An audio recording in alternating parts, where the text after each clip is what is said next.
welcome you back in. You're watching the Lion Digital Network's presentation of the NAIA Men's National Basketball Tournament, first and second rounds. Mike, what's a quick analysis? What do you got concerning that first half that we just saw?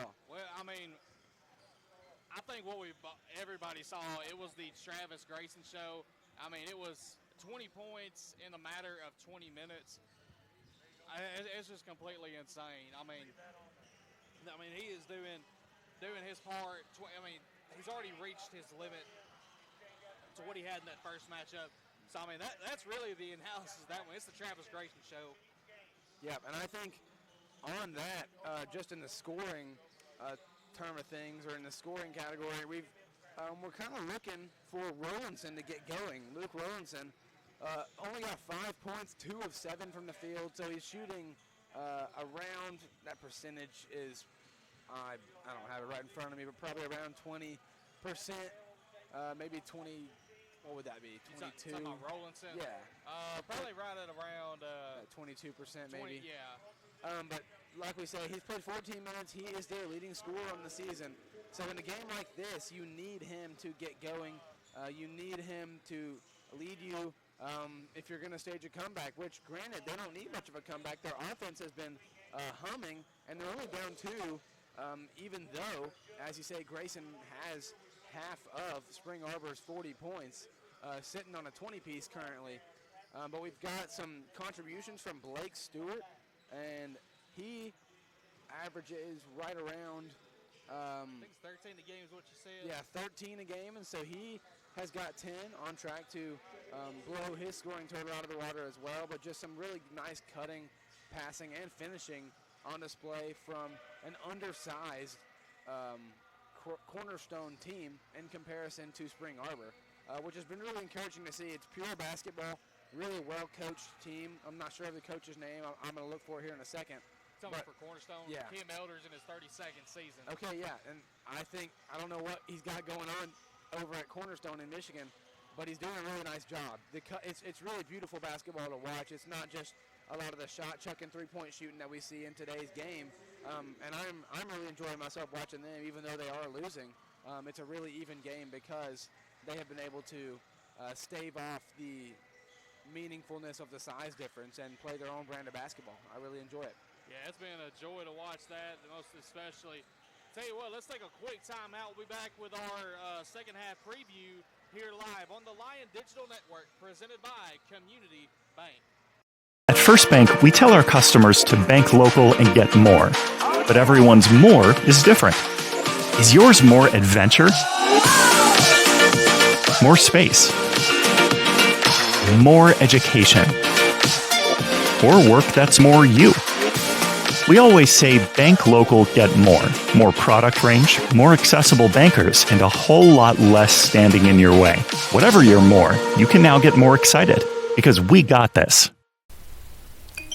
Hey Lion fans, looking for a place to fill your prescription needs? Then you need to visit D's Discount Drugs, located at 689 Kimberly Drive in Henderson. D's carries a wide range of vitamins, minerals, and other over-the-counter medications that you may need. Come by and visit with their friendly staff. Again, that's D's Pharmacy, located at 689 Kimberly Drive in Henderson, Tennessee. Hey Lion fans, stop by Odin's Marathon at 375 North Church Avenue here in Henderson. We encourage you to shop local, as they have all of your convenience store needs. Each day, Monday through Saturday, a hot breakfast is served. They also proudly serve Hunt Brothers Pizza. Next door to Odin's, you will find an ice house. And, of course, quality Marathon petroleum products. That's Odin's Marathon in Henderson. My name is Nathaniel Sparks with Sparks Custom Fabrication. Back in October of last year, there was a huge storm that hit the city of Adamsville. We had a lot of damage to our roof and water damage. We called Golden Circle Restoration. They started tarping off and doing things that I didn't even know that needed to be done because we were in such a panic, basically, of not knowing, all the areas that we had lost. I'm so glad that I called Golden Circle Restoration, and I'd recommend them to anyone. And welcome back here to the Lion Digital Network, presented by Community Bank. And Kate, Talked a little bit about that first half. So what does each team got to do? Let's start with Cornerstone. What do they got to do to get this win? Cornerstone, like we've said, keep doing what you're doing. Your offense looks great, but I think some of the field goal shots that we're shooting, we just got to see them go down. We know that they are a pretty good shooting team from the three-point line.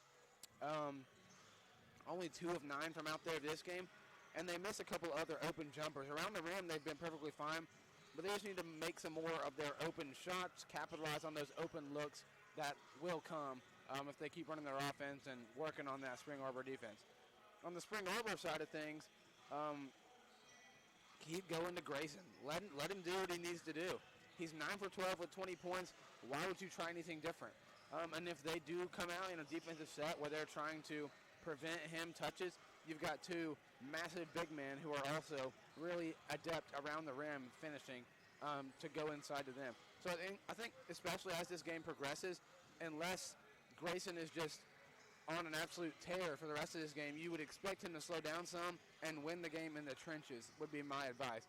But by all means, keep going to Grayson if he's going to keep hitting shots. Yeah, absolutely. I mean, he's been this has been just absolutely great to watch Grayson tonight playing the way that he has the potential to play. 21 points in that first game of the year, but now he's already matched that in the first half. As far as players that probably need to do a little bit better, I mean, Luke Rowlandson, he's your leading scorer. You got to get something go rolling for him. Luckily, Blake Stewart's been able to bail them out a little bit, and they've gotten a lot more production evenly as a team. But I do think Rowlandson does need to step up here, as well as for Spring Arbor. I mean, you got Newhoff, who's now granted Newhoff has not gotten as the touches that he's used to probably getting, but I mean, he didn't really need to because you got Grayson. I'll tell you what, let's take a quick timeout. We'll be back to wrap this one up and get ready for the second half live on the Lion Digital Network. For over 100 years, the Centennial Bank family has been there when you needed them. Whether starting a new business, buying a new home, or opening a new checking or savings account, your friends at Centennial Bank are there to provide you the best banking experience for you. Stop by your local branch or visit their website at mycentennial.bank. That's Centennial Bank, member FDIC, equal housing lender.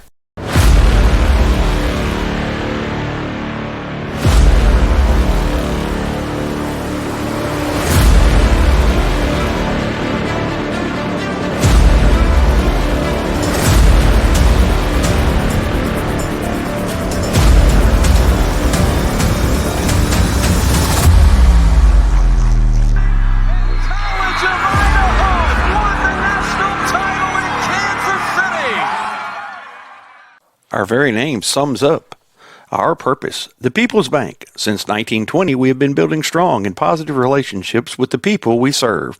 We are dedicated to the success of our customers, employees, and stockholders. In other words, our community. Our commitment is to provide you with fair, personal, and friendly service that goes above and beyond what you would expect from a financial provider. The People's Bank. Member FDIC. Equal housing lender.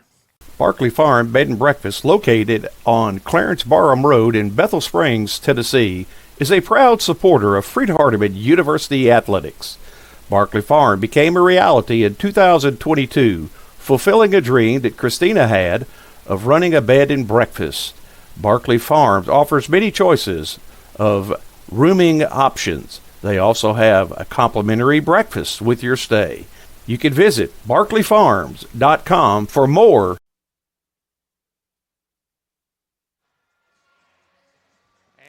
Into the Lion Digital Network presented by Community Bank. Kate, we'll be here in just a minute. We'll get ready for the second half. But let's take a look at some scores from around the NAIA, specifically in the men's basketball.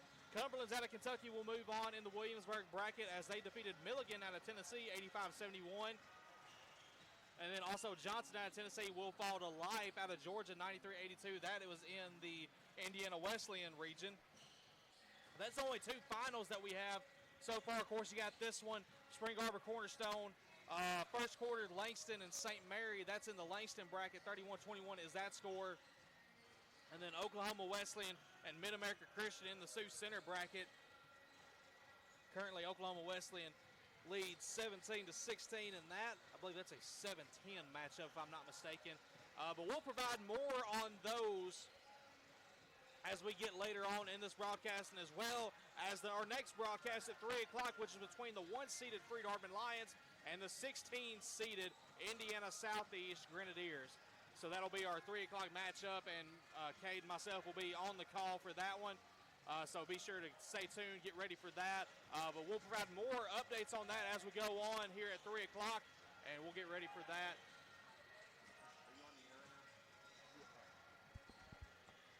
But real quick, Cade, let's go through Spring Arbor again real quick. What do they got to do to get this win? I mean, like we've already said, keep going to Grayson. Keep going to your bigs. Play solid defense. Cornerstone is not looking to rush. They're not looking to take quick shots. So be solid on defense. Obviously, we're not letting Rollinson or anybody like that take open shots. But just be solid. Keep playing your game. I think athletically, I would say Spring Arbor knows that they have the advantage there on Cornerstone. Not sure what that was. We just had a speaker malfunction somewhere in the stadium. I think Jared Clayton did or something. I don't know, but I don't even know what to say. But interested to see how the fan divide is in that game. But in this one, it's been more for Spring Arbor, I would say. Yeah, I believe so. Of course, Cornerstone, their fans have been pretty into it when they've been on a couple of them runs, but other than that, I hadn't heard a lot from them today. And of course, we don't know the specific exact fan ratio, so we'll have to get that here hopefully before we end the game. But it looks like it will be Spring Arbor basketball, or excuse me, Cornerstone basketball to start this second half. Okay, I mean, it's been a good one the whole game, and I expect an even better second half. But yeah, that's just me. So. Yeah, this is for the neutral. This has been a really fun game to watch, and I hope that everybody who's watching the live stream has enjoyed it as much as we have, because this one's been fun. And Cornerstone is going to inbound. Here we go with Dykema, looking to find a handoff. Can't. Joel Dersma. Now it finds its way to Rollinson, does the ball. Woolcock with it, leading the team in assists. Finds Joel Dersma, who's going to kick it to Stewart. He drives in. Leading scorer for this game gets two more. Blake Stewart with the nice floater ties this one up 30 seconds into the second half. Stewart's been shooting very, very good. 6 of 9 so far, so let's see if he keeps that up. Looks like now they got Seidel. Seidel is going with it now. Back out to Favor. Favor now to Seidel. Robertson, 23, Spring Arbor Robertson. Robertson, sorry. I apologize to the Spring Arbor fan base. Looking at the wrong stat sheet. And now Rollinson, no good. Rebounded by number 21, Dykema. And now they'll go back outside to Stewart. Stewart now over to Woolcock. Woolcock now outside to number 0. That is Joldersma. Joldersma. Floater shot is up, and it's good. Put a little hook on that. That was hook and a fade, too. And not an easy shot to make. And Cornerstone up by 2 now. And like we said, Kay, they were riding that momentum from late in the first half. Now over to number 3, I believe that is Rixey. And nice 3. I believe that was, yeah, that was Grayson. And so he's got 23, I believe, on the night now. Write that one down as Robertson. Robertson. I thought I heard Grayson. And foul will be called as Stewart will go to the line for 2.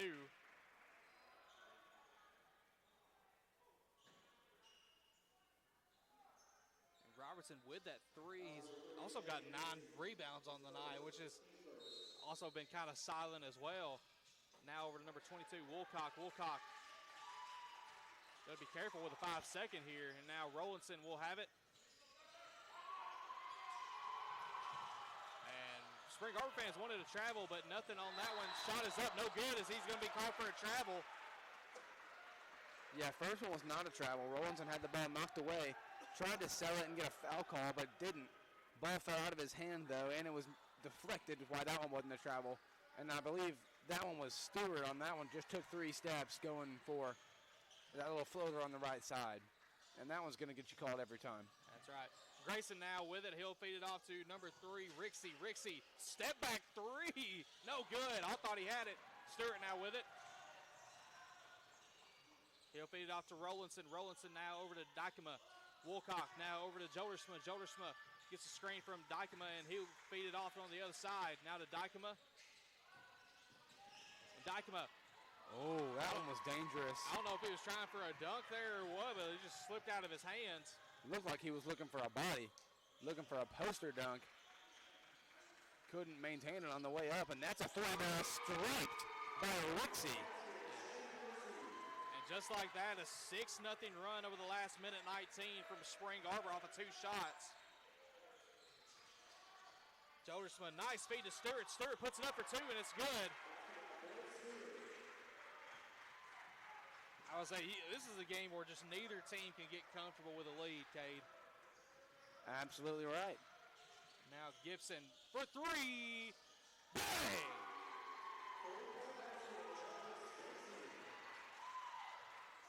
Grayson absolutely just hammering it tonight. Now 23. As Stewart goes outside to Rollinson. Rollinson now over to number 22, Woolcock. Woolcock. Shot is up. Shot is good. I think Woolcock wanting a foul on that. Don't say I necessarily disagree either, but not going to be able to get that one. It does get the basket, 49-46, Spring Arbor. Nice screen there from Newhoff. Sorry, I about forgot his name. And that shot looked like it was blocked by Rollinson. Now over to Woolcock. Woolcock over to Stewart. Stewart's shot is up, no good. And rebounded by Newhoff. Out to number 3, Rixey. Rixey gets the screen. And they're going to get Rollinson with his hands down. And I don't believe Coach Elder is a big fan of that call.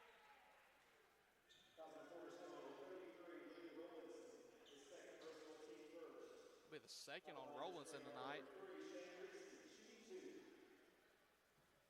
Refs here in the second half letting the guys play through a lot of contact. A lot of contact both ways.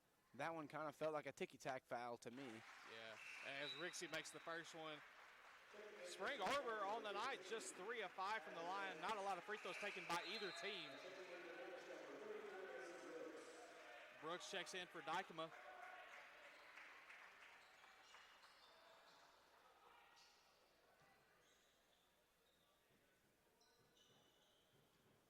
See what Rixey does here is he's got 4 on the night.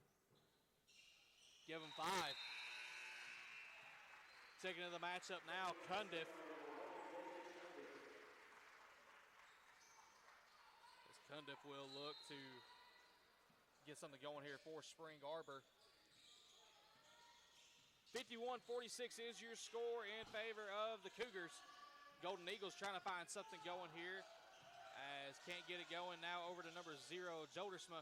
Jodersma now over to Brooks. Brooks thought he was going to do the step back there. Rollinson for 3. Bang! He's getting on a roll now. 8 points, 3 of 9 shooting, 2 of 5 from deep. Let's see what Grayson does in response. He's going to feed off to Robertson. Robertson now over to Favor. Now looks like Cundiff with it up at the top. Cundiff dribbles through. He's going to try to get back out there and gives it out to Grayson. Grayson surveys. And Grayson puts it up for 2. And, I mean, what can you do, Kay? 11 of 14 on the night. He's seeing an ocean when he looks at the goal right now. Everything he's throwing up is going down. Doesn't matter from where, for how many points, it's good. 53-49 now your score as Grayson's got 25 and no foul called right there. As fans thought there should have been, and that was stripped away, looked like by Robertson. And Robertson over to Favor. And now outside to Cundiff. Cundiff gives it over to Grayson. Grayson gets the screen from favor. Now outside to Robertson for three, and no good. Rebounded by, it's going to be a dead ball rebound. It looks like it was foul on Grayson, which will be his second. But real quick, let's take a timeout. We'll be back with more live on the Lion Digital Network. At First Bank, we tell our customers to bank local and get more. But everyone's more is different. Is yours more adventure? More space? More education? Or work that's more you? We always say bank local, get more. More product range, more accessible bankers, and a whole lot less standing in your way. Whatever your more, you can now get more excited because we got this. The value of champions of character across all institutions is a message that we can all get behind. The purpose behind Champions of Character is to have that student-athlete experience be one of growth. Men's basketball on campus, we make sure that we give back with a smile and with a purpose. Our goal as coaches is for our players to leave being better men, better husbands, better fathers, and better members in their community. NAIA is Champions of Character.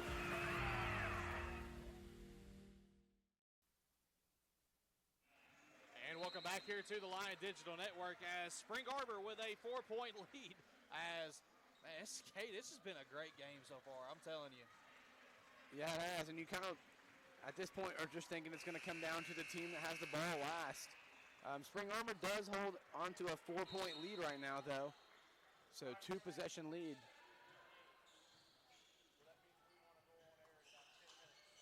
So now inside, now deep to number 34, that is Brooks. Brooks has that one stolen away. Now picked up by number 1, now to Grayson. Grayson to 15, Zank, and Zank shot up, no good. And that one's stolen away. Brooks picks this one up, and he has that one stolen away. And this will be in favor of Cornerstone. There's a lot of uncertainty on that one. Yeah, nonstop back and forth there.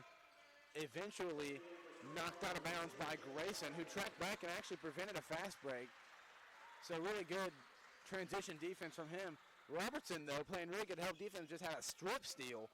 I don't remember who it was for Cornerstone, but Robertson came over, just took the ball from him and was like, I'm going the other way with this one. Yeah, Cornerstone's gotten a lot of key steals here in the last few minutes and cleaning up some moisture there on the floor.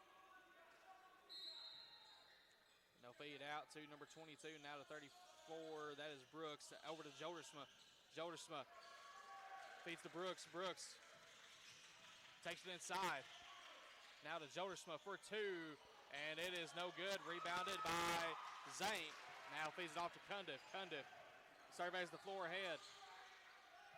Inside to Newhoff, and Newhoff's going to be fouled by Jodersma. And for Jodersma, that is just his first. But now, second personal here in the second half. Yeah, Jodersma not arguing that one too much. Think he knows he got him there. Newhoff's going to make good on the first foul shot. That's right, Newhoff tonight now, I believe, 10 points already. Give him 11. Favor and Rixie will check into the matchup.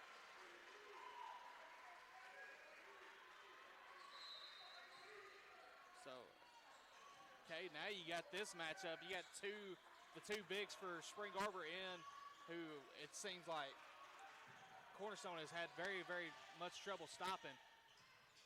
And shot is up and good for Jodersma. And Coach Elder wanting a foul on that one. I believe he got him a little bit with the body, but what do I know? It's not like I'm a former referee. So. And now they go over to number 1, Cundiff, now to number 3, Rixie. Rixie over to the corner. 10 on the shot clock, down low to Newhoff. Newhoff, shot is up, no good. And out of bounds in favor of Cornerstone.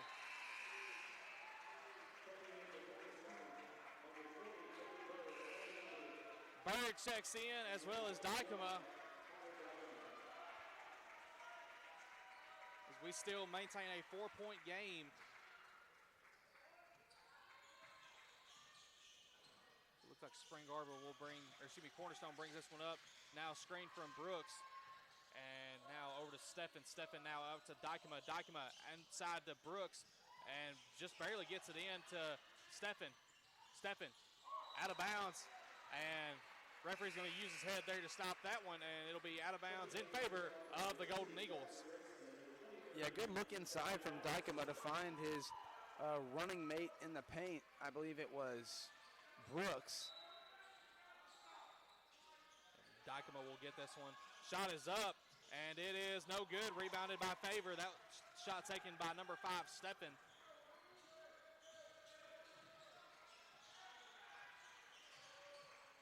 Grayson left wide open, and it's good. 58-51, and we may get a timeout. And no, correction, they're just arguing the call, I think. Was there ever any doubt about that shot, Michael? I don't think there was. The shot is up by Brooks, and it is good. Shooter's touch for Brooks. He's now got 11 on the game. Brooks has been keeping them in it now. 58-53 is your score. Arbor now to Newhoff. Newhoff to Grayson. Grayson's got 28.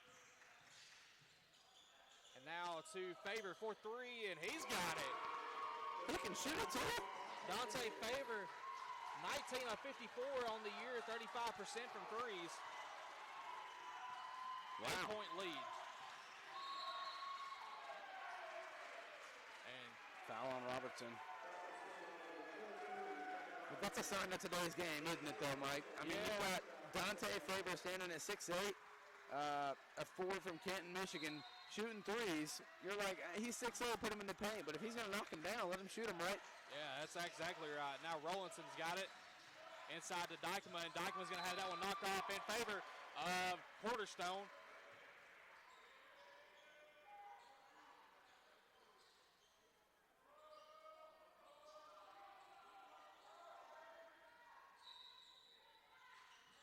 Box set action here. And that shot is up. That shot is no good. Rebounded by Cundiff. I don't know how he came down with that one. Now to Robertson. Robertson inside to Newhoff. Newhoff shot is up and sent back. Get that out of here. Wow. Good trail from Newhoff to run the floor and make himself available for the pass from Robertson, but he was absolutely denied. I believe it was Dykema in there to say, no, sir, not today.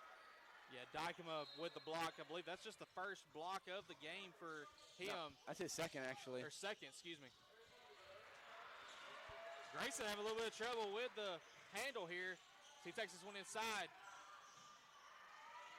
Feeds it off to Newhoff.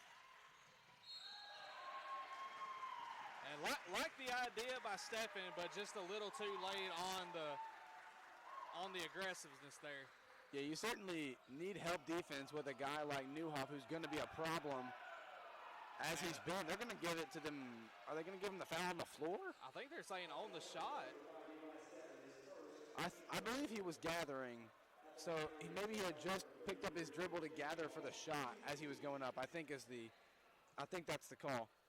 But yeah, Eli Steffen coming over to play that help defense, but he ran into, Newhoff ran into Newhoff like a linebacker. He came, just bursting through the seam, and you can't just run into a guy like that. You got to play the ball in some sort of capacity, as Newhoff's going to knock down the first shot from the charity stripe as well as the second. Checking into the game, number 10, Cottingham for Arbor. Give Newhoff a well-deserved rest. He's got 13 on the night. And Arbor is going to try to get them back into it here. Or excuse me, Cornerstone's going to try to get back into it. And this is the margin of victory right now that they had in the first matchup this season. And foul will be called on Robertson. We'll send Cornerstone to the line for Robertson. That's his second personal. And the fourth on Arbor. Steffen shooting 2. He hadn't shot any tonight, but on the year, I believe he missed that one. 10 of 24 on the year from the charity stripe from Steffen. Let's see what he does here, see if he can bring it back to single digits. And he barely does get that one in, 63-54. He now has 5.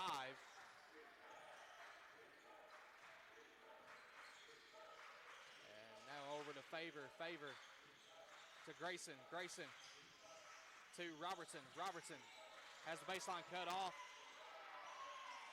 That shot is up, no good. Rebounded by Spring Arbor. And now to Cundiff. Grayson out of bounds, and it'll head the other way. Yeah, just lost his footing there, lost out of bounds. And we're going to go to a media timeout, so we're going to take it with him. You're watching the NAIA National Men's Basketball Tournament on the Lion Digital Network, presented by Community Bank. Hey, Lion fans. Looking for a place to fill your prescription needs? Then you need to visit D's Discount Drugs, located at 689 Kimberly Drive in Henderson. D's carries a wide range of vitamins, minerals, and other over-the-counter medications that you may need. Come by and visit with their friendly staff. Again, that's D's Pharmacy, located at 689 Kimberly Drive in Henderson, Tennessee.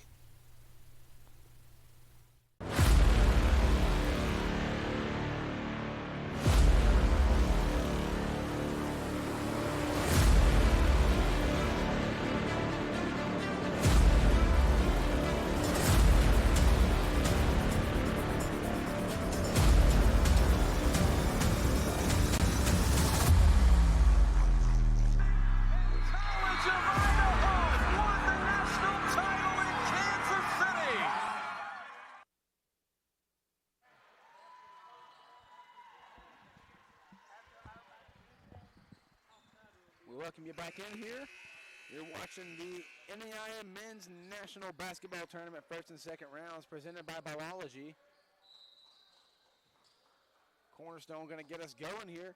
10 minutes remaining in this contest, and Spring Arbor finds themselves with a 9-point lead. To this point, this is one of their bigger leads. I think the largest lead of the game has been 9. 3-point bucket. That's by Robinson.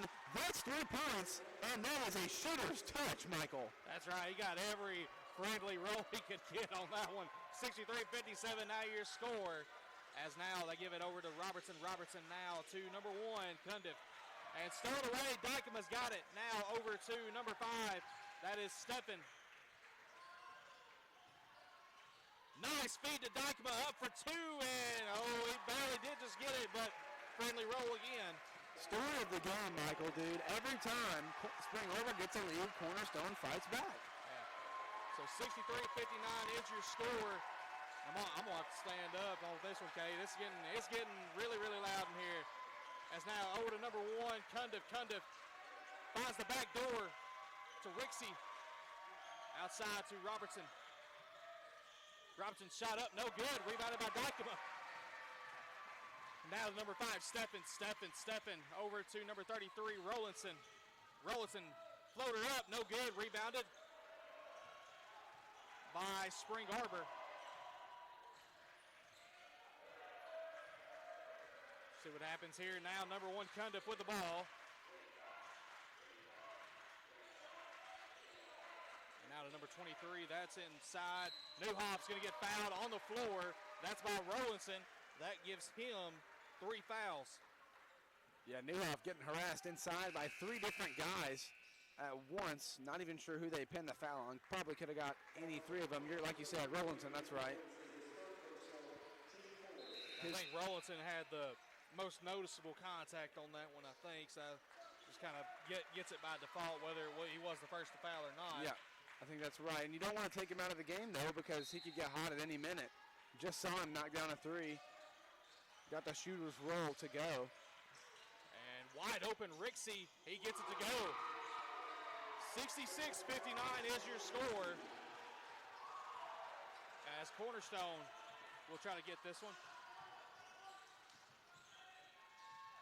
Feed to Rollinson. Rollinson gets a screen for Jodersma. And shot is up, no good. Rebounded, and Newhoff barely able to save it.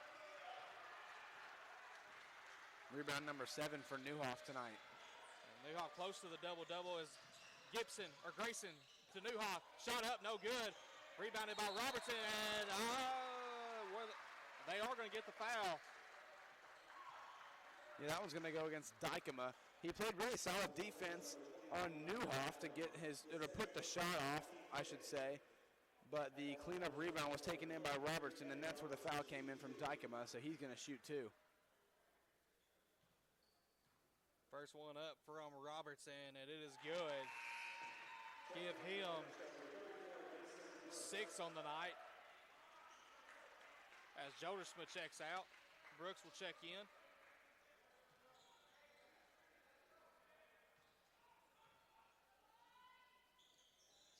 And that one is missed. Brought back in by number 34, Brooks. And now to Brooks. Brooks now to Stewart. Stewart, this is the first time we've seen him in a while. Now Brooks to Rollinson. Bang! What a humongous shot. Luke Rollinson, no hesitation. With a dude in his face, couple steps behind the line. Doesn't matter. Write it down. 3-ball. And that's what we talked about a little bit earlier. He needed to step up in the second half. He's got 14 now compared to the 5 that he had going into the second half. And Grayson to Newhoff. Shot is up, and that rolls in and out.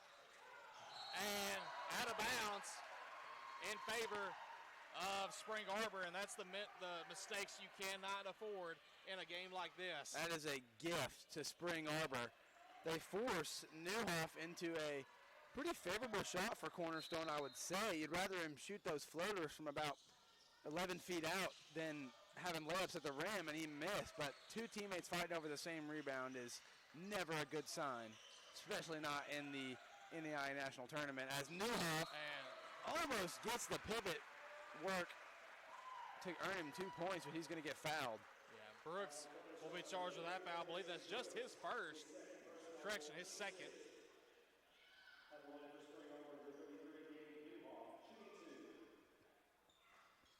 Newhoff going to try to add to his total. He's got 13 on the night.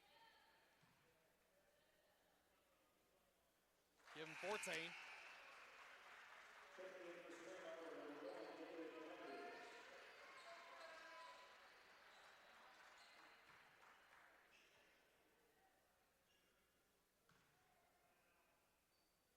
And that one will not go. 6-point lead, Spring Arbor. Newhoff doing good damage from the free throw line tonight. 6 for 8. That's 6 of his 14 from earning himself foul shots. Excuse me. Stewart now with it. Stewart thought about it. He'll drive in. Nice feed to Dykema. Dykema inside, and I don't know how that rolled in. Looked like it was going to be short off the front rim, but you got some friendly Michigan spin on it. Friendly Michigan. Got it to go down. 4-point lead now for Spring Arbor as Newhoff with it. He'll feed it to Grayson. Grayson drives to Favor, to Cundiff, inside to Newhoff. And that one looked like it was tipped, but right there to take it back is Favor for 2. Make it 3 people in double digits tonight for the Spring Arbor Cougars. Yeah, their big post guys are not going away. They're going to make their presence felt for the last 5:53 of this game.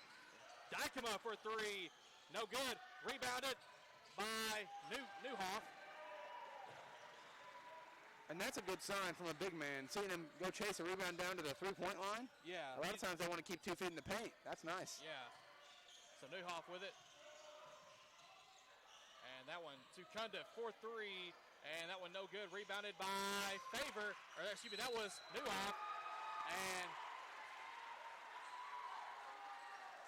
in my opinion, that's just not a foul, Michael. Yeah, I mean it's a tough one to call. I will say that, but I think he's sandwiched between 2 guys, gets the cleanup board, and kind of throws himself into the other guy, which means he loses it. I don't think it was knocked out of his hand.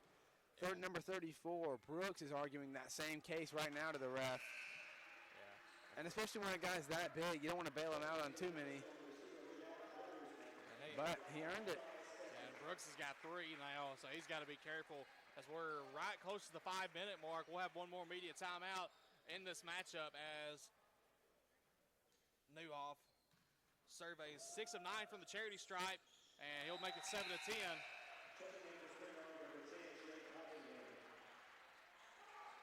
Newhoff going to get himself a break. 14 points, 8 rebounds for him. I don't expect this break to be very, very long.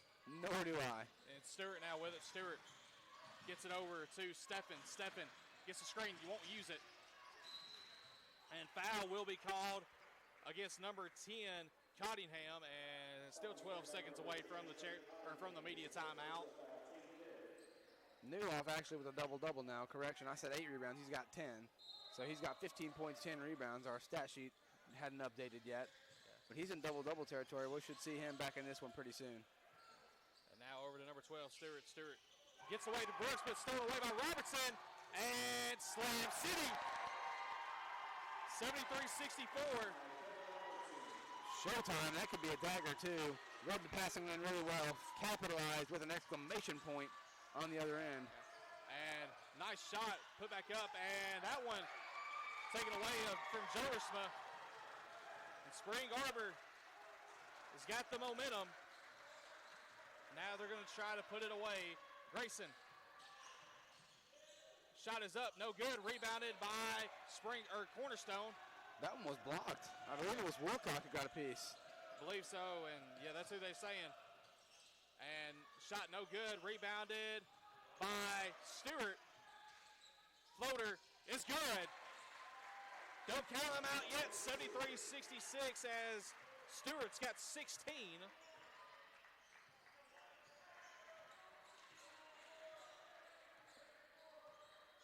Now Cundiff is going to get the timeout, and that's going to extend.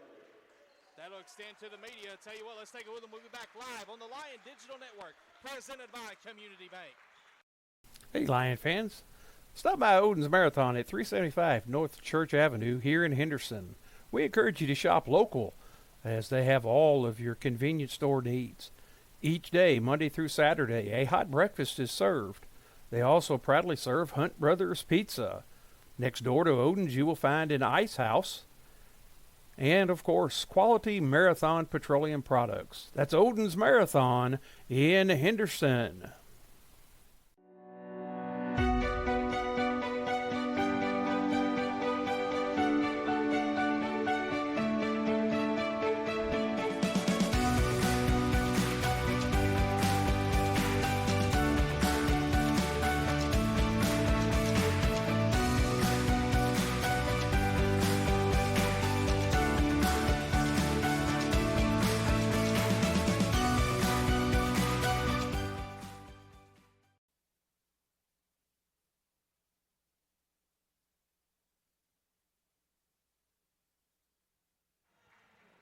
And welcome back here to the Lion Digital Network, presented by Community Bank. And real quick, once I can find it here, let's want to say a quick thank you to all of our sponsors. First, for Biology, our national tournament sponsor.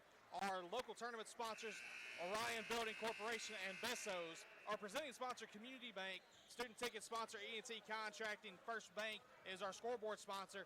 And then, again, thank you to our Director Circle sponsors, Adidas, Bessos, Elite Contractors, People's Bank, Golden Circle Restoration, All-American Signs, Barkley Farm, Chickasaw Golf Course, Star Physical Therapy, Odin's Marathon, D's Discount Pharmacy, Centennial Bank, Dulce Dough Pizza, Chow Wagon, and Big Blue Nutrition. Again, thank you to all of our Director Circle partners who make this broadcast possible. And we'll present our linebackers, directors, we actually might have time to do that right now.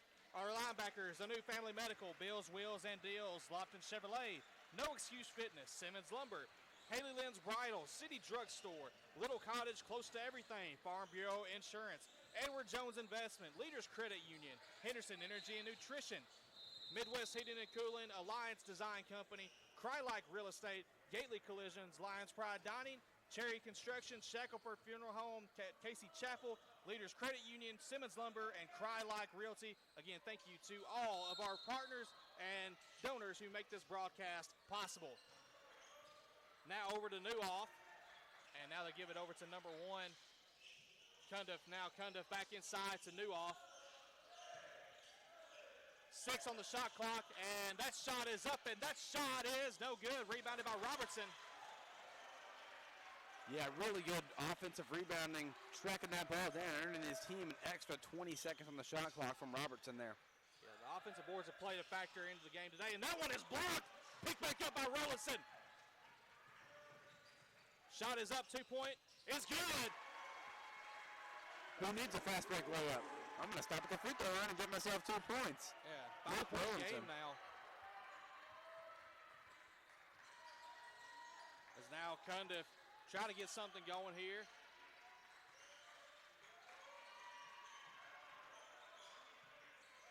And Newhoff drives in. And now opposite side, 3-point shot, no good. Rebounded. And blocked by Dykema, and he's going to get it up for 2. 75-68 your score, Spring Arbor.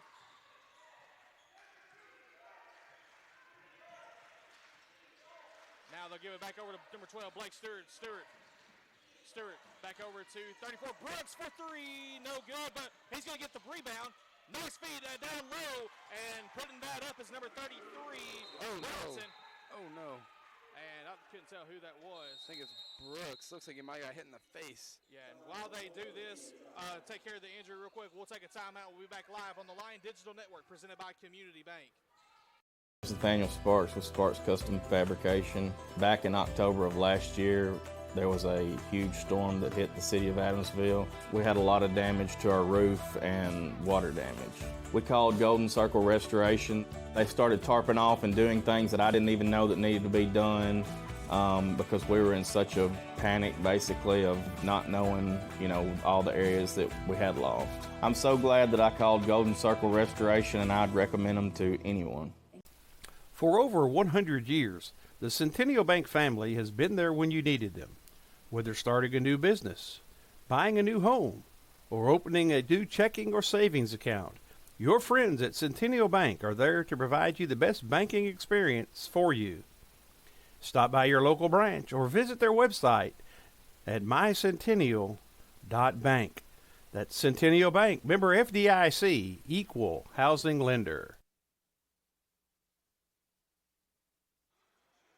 And welcome back here to the Lion Digital Network. Mason Brooks, I believe, was the player that was injured, and he appears to be okay. Looks like he will stay in the game. So good to see Mason Brooks still in the game.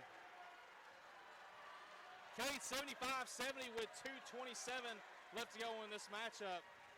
What does Cornerstone need to do to try to retake the lead? Well, Michael, they've been keeping themselves for the entirety of this contest within striking distance, and now is the time to strike. So they really need a big shot from Rollinson. I'm looking at him. I'm looking at Blake Stewart, who's had a big game. They need somebody to take advantage of the margin that they've given themselves by sticking right with Spring Arbor to get in the lead and try and go win this thing. And now Grayson with it. And they can't feed it inside. Cornerstone playing great defense right now. And that's one person you can't really stay off of. Great pass. That's the reason why. Fantastic pass. Every time Grayson puts the ball on the floor, you've got a couple guys who are shifting over to him because of how just great he's been tonight. But he made a really nice pass, abusing the help defense, finding the open man. And it was Robertson who capitalized and got himself two. Now we've got a steal. That's and out of bounds. That is not the correct call. We may go to replay on that.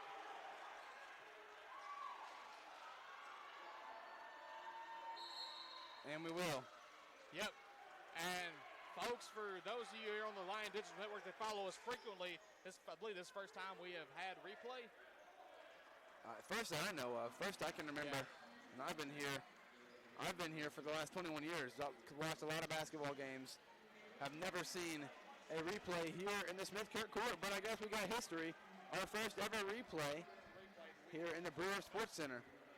And I think that this is going to be overturned. Good call by the head official, or by the official standing at half court, rather.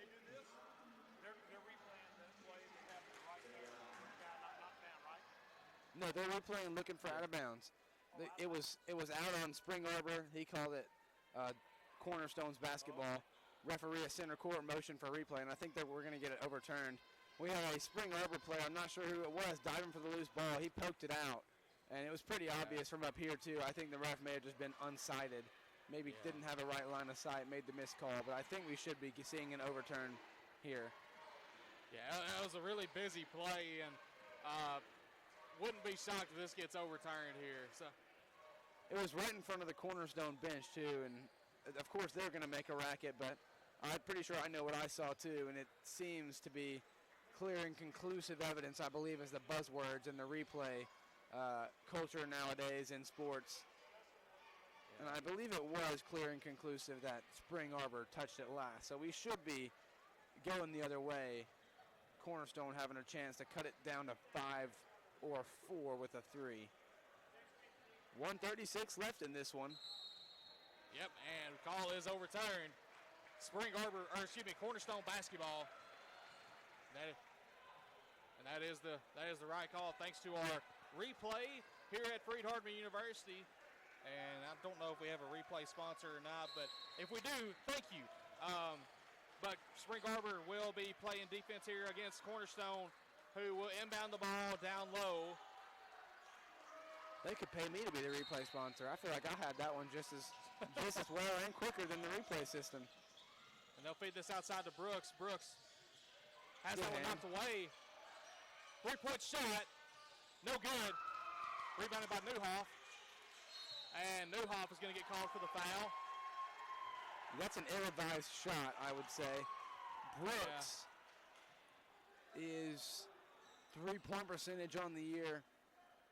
Only shooting, well, he's shooting 35%, so not terrible. He's certainly capable, but that one was off of a missed dribble. He maintained possession with a guy in his face, kind of just jacked it up early in the shot clock. I'm not super pleased with that shot if I'm a Cornerstone supporter. And then he also earned himself his 4th foul of the game, fouling number 33. Newhoff, sending him to the line, and he's been pretty automatic from the line tonight. Yeah, I mean, now 8 of 11, 18 total points, and maybe 9 of 12 here after this. And broadcaster's jinx. Yep, that's the second time. Second time.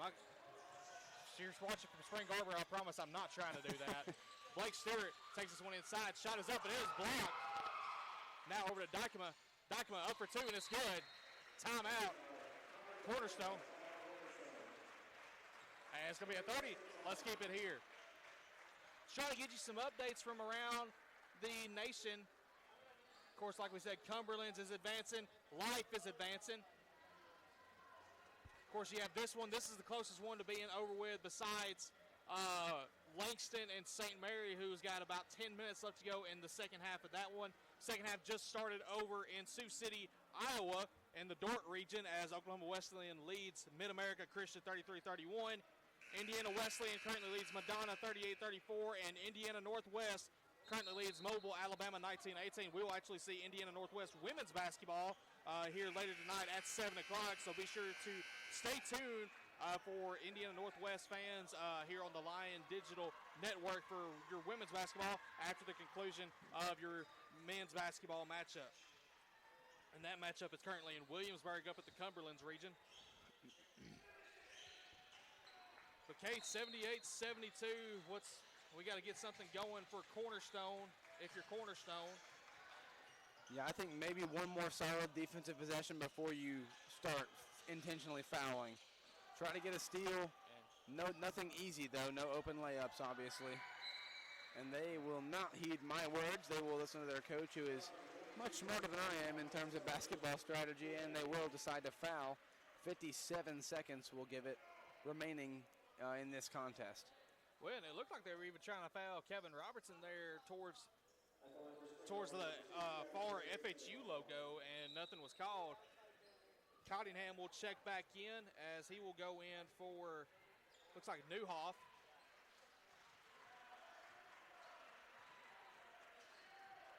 real quick, after the conclusion of the game, don't go anywhere because we will wrap this one up and try to get you ready for the next matchup between Freed-Hardeman and Indiana Southeast, as that one is made by Grayson for his 29th point. He'll look for the next.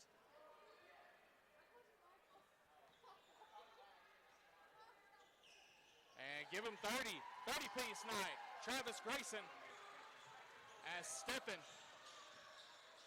Now over to Rollinson, and deep three, no good. Rebounded by Steffen. Now to Rollinson, and Rollinson has that one knocked away, picked back up, and that one blocked. Stewart, now to Rollinson for three. Bang! Timeout, Cornerstone.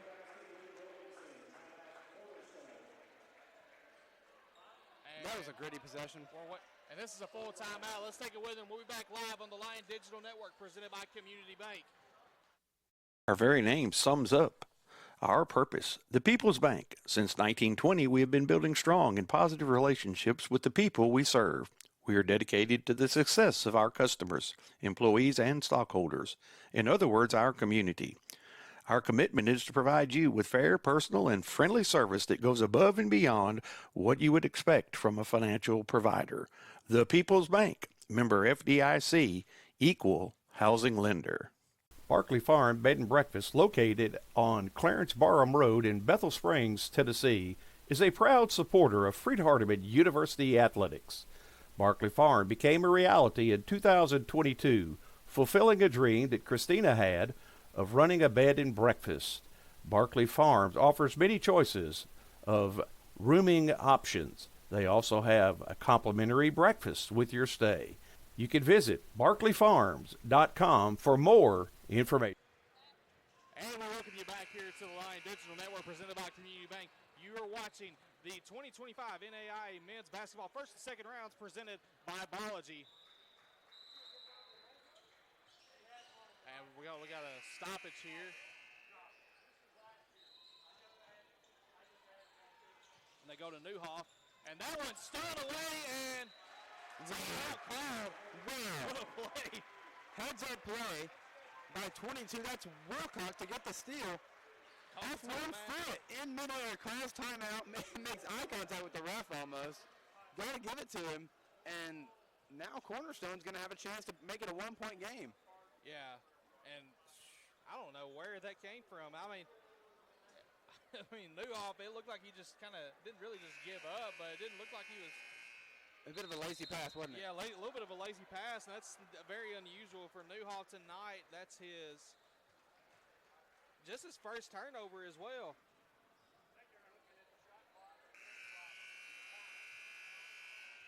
And so, shot clock, I believe, will reset to 20 if I'm not mistaken.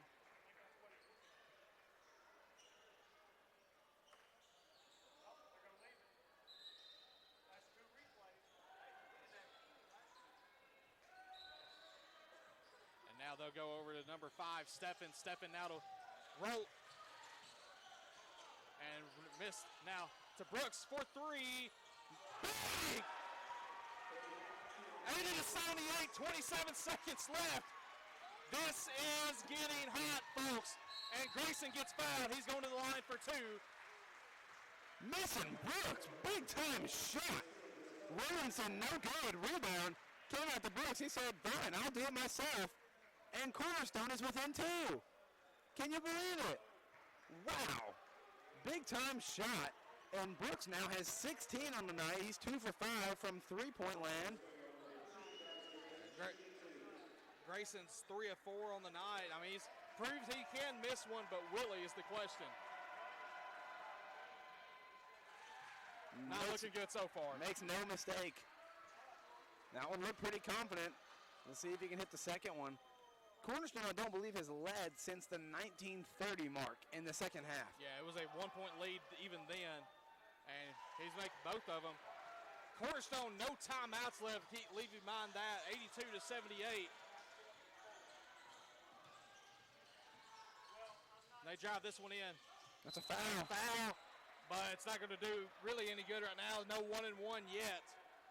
Yeah, if you're a Spring Arbor, you're perfectly fine with using that foul to give. And that's just the third on Grayson.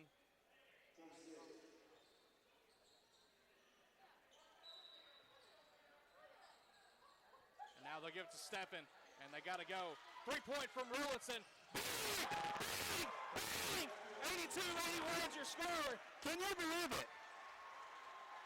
Spring Arbor 1 point. Almost stole it away, but Grayson's going to be able to get it. He's going to the line for 2. Wow, Spring Arbor's fans don't know what to think right now. They thought they had this one in hand with like 5 minutes left in this half, and now they're kind of speechless. I don't think Cornerstone fans know what to think either. I mean, they were all sitting down, and all of a sudden they're all standing up. And I think this fight back, this comeback from Cornerstone is really just symbolic of their whole mentality as a team.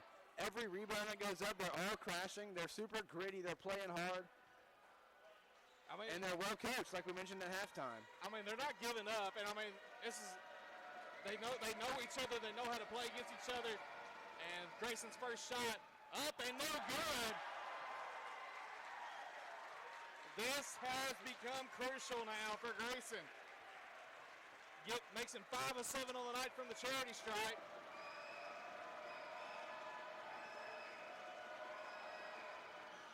Make him 6 of 8. Again, mind you, Cornerstone no timeouts, but Spring Arbor does have one. And it'll be a 30-second timeout, so we'll keep this one here. Again, want to remind you, coming up after this, Freed-Hardeman, Indiana Southeast, the battle between 1 and 16, and the winner will face the winner of this matchup between Cornerstone and Spring Arbor.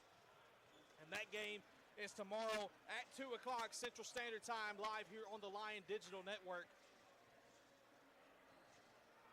And I mean, Kate, we thought this game was as good as over for a majority of between the 4 to 2 minute mark, and now we're at this point where Cornerstone has got the ball, 14.2 seconds left, 2-point lead for Spring Arbor. Yeah, this has been a superb fight back effort for the Golden Eagles. And, I mean, they're one shot away from winning this thing and moving on to the second round of the NAIA National Tournament.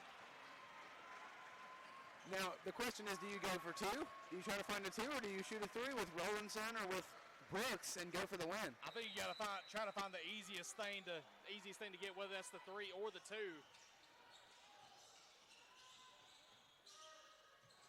And Wilcock has got it. Now to Brooks for 3. No good. Rebound and foul.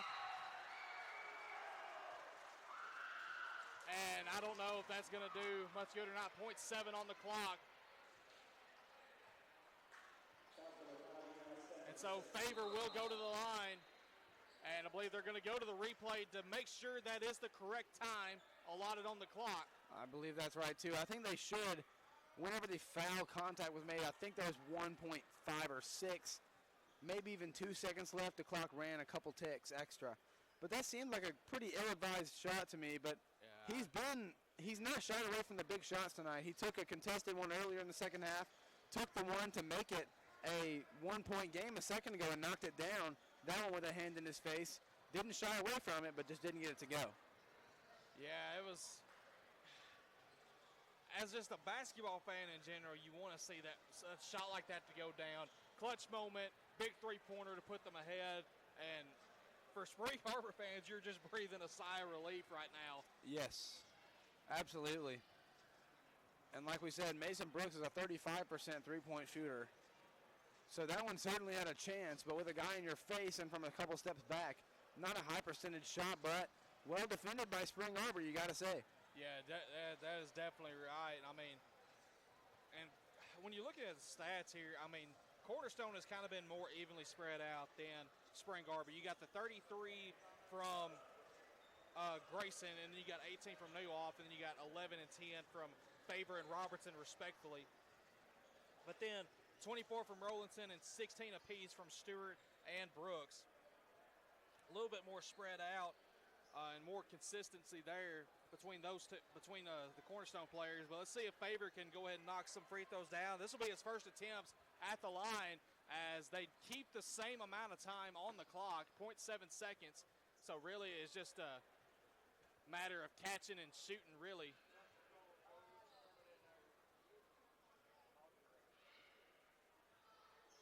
Yeah, I was mistaken. Okay, they will put .9, I think is what they decided on. So a couple extra ticks did go off. A couple extra ticks did tick off, not quite as much as I had thought. But, I mean, I'd say I'm 2 for 2 for predicting replays tonight. 2 for 2, .9 on the clock. So a little bit more time. You can, yeah, they put .2 seconds on the clock, and that one is missed. And they're just going to get back now. See, I think the smartest thing in this position might be to miss on purpose and force him into a full court shot. And I think they're going to talk about it. Yeah. And we'll wait and see if this is a full or a. And it's going to be a full, so let's take it to a break. We'll be back live on the Lion Digital Network presented by Community Bank. Community Bank is proud to be the presenting sponsor of the Lion Digital Network at Freed-Hardeman University. Community Bank is a local, customer-focused bank where our communities come first. We have 4 convenient locations to serve your needs in Henderson, Jackson, and 2 in Lexington, along with 24-hour mobile banking online and in our app. Community Bank cares about you, and that's what makes us significantly different. Member FDIC, Equal Housing Lender. Freed-Hardeman University is excited to be hosting the first and second rounds of the Men's National Championship here on the campus of Freed-Hardeman University. E&T Contracting is a proud sponsor of this tournament. And we're thankful for the partnership between E&T Contracting and Freed-Hardeman University, and to support NBHU athletics. Come out and join us this weekend at Brewer Sports Center. Go! And welcome back here as Dante Favor at the line for one shot. See what happens here is they got multiple people in the lane. And that one no good. And shot is up, and it's not going to be enough. And Spring Arbor survives in advance. Cornerstone will head on home. Real quick, hey, let's wrap this one up. For Cornerstone, 24 from Rowlandson, 16 from Stewart, and 16 from Brooks. What you think about Cornerstone? I mean, like we said, they fought really hard. They were really well coached. They ran a style of offense that got a lot of people involved. For the season, they had several guys, probably I think, I looked at the stat sheet, 7 or 8 that were averaging 7 points or more. So a really good season. Like we said, really good coach. And they were the champions of the WAC conference. So you can't at all make an argument that they had an unsuccessful season. But they just ran into a perhaps tougher opponent tonight and came up short. Gave a great fight though, mind you. Yeah, and then for Spring Arbor, I think you got to give, and this ain't my player of the game is going to be Travis Grayson, 33 points, 20 of that coming in the first half, but a lot of that coming in from the second half, a lot from free throws. So Travis Grayson's not picked for player of the game for Spring Arbor. Yeah, I'm not gonna try to be different and debate you there. He was spectacular, especially in that first half. His performance in the first half was just spectacular and gave him that cushion to be able to go in the second half and execute in the trenches with their big men and go and get it done. So they're moving on to the second round. Congratulations to Spring Arbor and to Cornerstone on a I should say successful season. Yeah. Well, that's going to do it for us in this first game. Be sure to tune in to us for the Freed-Hardeman Indiana Southeast game. But for you Spring Arbor and Cornerstone fans watching this one, in the words of Joe Holloway, good day and good night all.